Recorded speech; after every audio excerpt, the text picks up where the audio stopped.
Bonjour et bienvenue sur les vitamines du royaume pour cette capsule entre 5 et 10 minutes. C'est le challenge de l'amour numéro 5. Un très gros challenge comme tous les autres, mais celui-là, il est particulièrement important. C'est un énorme défi. Et ce défi, c'est suis-moi. Amen. Pour comprendre le suis-moi, c'est juste un impératif, suis-moi. Deux petits mots qui sont tellement puissants. Mais nous allons aller dans Deutéronome pour voir la source de ceci. Chapitre 6, verset 5. Prenons même le verset 4. C'est Dieu qui s'adresse à Israël. Il dit, écoute Israël, l'Éternel, notre Dieu, est le seul éternel. Bon, déjà, Dieu dit que c'est le Dieu des Hébreux qui est le seul vrai Dieu et il n'y en a point d'autre. Ça, on doit admettre la chose. Elle est comme ceci. Verset 5. Tu aimeras l'Éternel, ton Dieu, de tout ton cœur, de toute ton âme, de toute ta force. Tu aimeras l'Éternel, ton Dieu. Il n'a pas dit tu aimeras ton Dieu, parce qu'il y a plusieurs dieux. Tu aimeras l'Éternel spécifiquement, c'est le Dieu des Juifs. Et c'est grâce aux Juifs que nous avons pu entrer dans l'alliance avec ce Dieu-là. C'est vrai, révélé en la personne de Jésus-Christ, qui est venu sur la terre, manifesté en chair, et qui a marché parmi nous. Il dit de tout ton cœur. Première des choses, c'est pas l'argent, c'est pas, non. C'est le cœur, c'est ce qu'il y a à l'intérieur. C'est de tout ton cœur, de toute ton âme. Ça veut dire de toutes tes pensées, tout cela. Et de toute ta force, de toute ta vigueur. Amen. C'est le premier de tous les commandements. Alléluia. Et lorsque Jésus est venu sur la terre, il a prononcé à plusieurs reprises, viens et suis-moi, suis-moi. Je vais juste prendre un exemple à propos de Philippe. C'est dans Jean au chapitre 1, verset 43. Le lendemain, Jésus voulut se rendre en Galilée. Il rencontra Philippe et lui dit, suis-moi. Amen. Suis-moi. Tous les disciples qui ont accepté de suivre Jésus ont dû lâcher quelque chose. Pierre et André, ils avaient leur barque de pêcheurs. Matthieu, c'était un collecteur d'impôts, il avait de l'argent, il avait la vie facile. Nathanaël était un architecte qui avait de grands rêves, il a laissé de côté son métier. Luc, c'était un médecin et tout ça. Suis-moi, ça implique quoi? De suivre Jésus, ça veut dire si je suis Jésus, et c'est exigeant, hein, si je suis Jésus, je ne me suis plus moi-même, je ne me suis plus selon mes propres penchants, je ne suis plus selon mes propres désirs. C'est la crucifixion de la chair. C'est ça le disciple-là. C'est pourquoi la Bible dit il y a beaucoup d'appelés, peu d'élus, parce que c'est quand même un sacrifice de tout mettre sur Jésus, d'accepter de le suivre, de faire ce qu'il nous commande, d'aller où il nous envoie. Bien entendu que le Seigneur pourvoit, le Seigneur revêt de l'autorité, le Seigneur nous donne de quoi accomplir notre mission. Ce n'est pas comme dans le monde. On prend des travailleurs et une pelle et puis voilà, vous allez creuser un tunnel. Ce n'est pas comme ça. Dieu équipe ceux qui le suivent, mais il y a la notion de sacrifice. Et ça, c'est peut-être la plus grande preuve d'amour que l'on peut manifester, c'est qu'on place Dieu au-dessus de nous-mêmes. Trop souvent, dans la chrétienté moderne, Dieu est à la 14e place. Après le travail, après les rêves de grandeur, après les projets, après sa femme, après ses enfants, après le golf, après le tir à l'arc, après la course à pied, après. Et dans la maison, il y a un petit tiroir où on range Dieu, qu'on va ouvrir quand on a besoin de lui, en lui adressant une prière. Ça s'appelle la religion. Suivre Dieu, ça veut dire renoncer à soi-même et renoncer au monde.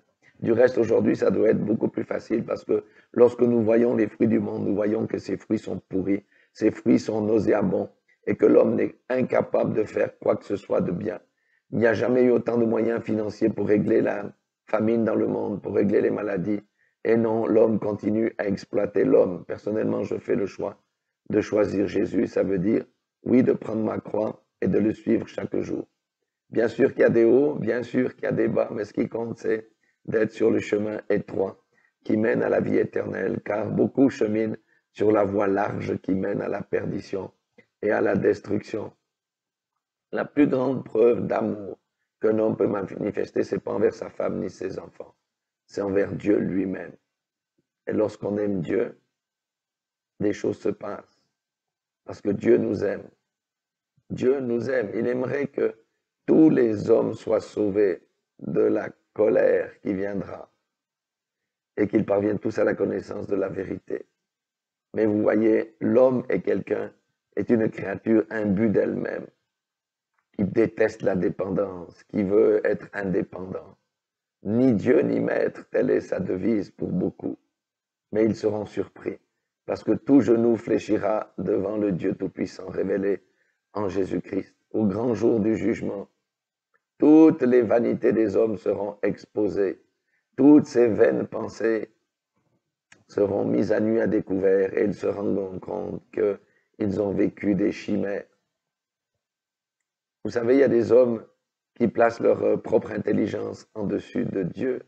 Tels sont les scientifiques, tels sont très souvent beaucoup d'écrivains, parce qu'ils sont amoureux de leur propre intelligence, de leur propre raisonnement. Mais ce sont des hommes stupides et insensés, car ils ne comprennent rien aux lois spirituelles. Qui leur a donné cette intelligence? Ont-ils quelques raisons de se glorifier parce que ce sont des esprits dits supérieurs? Ce sont des nains, parce qu'ils ne connaissent rien aux principes spirituels. Ils sont incapables de comprendre comment fonctionne le monde. Ils sont juste amoureux d'eux-mêmes, fanfarons, hautains, égoïstes, comme le dit la parole de Dieu en cette fin des temps, que le caractère de l'homme va révéler, va être révélé. Celui qui aime Dieu s'aime soi-même. Celui qui aime Dieu aime les autres. On ne peut pas aimer Dieu et haïr sa femme. On ne peut pas aimer Dieu et haïr son frère. On ne peut pas aimer Dieu et haïr le monde. Ce n'est pas possible. Parce que l'amour de Dieu, c'est la dimension la plus supérieure que l'on puisse trouver sur cette planète. Mais je parle d'un amour pur et non pas des motifs. J'aime Dieu parce que je veux quelque chose en retour. Ça s'appelle du business. Beaucoup de gens font le business aujourd'hui. Viens à Dieu, Dieu te donnera ce que tu veux. Non, c'est pas ça que la Bible dit. La Bible dit, je t'accorde la paix, je te libère du péché, je te libère de ce qui domine sur toi. Viens et suis-moi. Mais la vie avec moi n'est pas un long fleuve tranquille. Tu vas expérimenter des choses extraordinaires qu'aucun homme ne peut acheter, que les milliardaires n'ont pas accès. Parce qu'avec l'argent, on ne peut pas acheter la paix, on ne peut pas acheter la joie, on ne peut pas acheter la tranquillité. L'homme achète ces choses-là, en mangeant des pilules, des antidépresseurs et toutes ces choses-là. Ça, c'est la réponse de l'homme. La réponse de Dieu, c'est un cœur tranquille. Aimons Dieu, mettons-le à la première place dans notre vie et nous serons surpris. Écoutons la voix de son esprit. Pour ceux qui ne sont pas encore entrés en alliance avec lui, il faut entrer en alliance avec Dieu. Parce que l'accès, c'est Jésus-Christ. Venez à Jésus-Christ. Cherchez-le, reconnaissez que vous êtes pécheur, repentez-vous, passez par les eaux du baptême et votre vie va changer.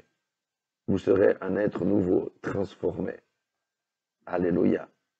Aimons Dieu plus que tout, parce que c'est de là que viennent toutes les sources de la vie. Amen. Et nous aurons des difficultés parce que nous vivons dans un monde pourri, déchu, mais le Seigneur sera toujours à côté et nous aurons toujours la victoire dans toutes les batailles que nous aurons à mener.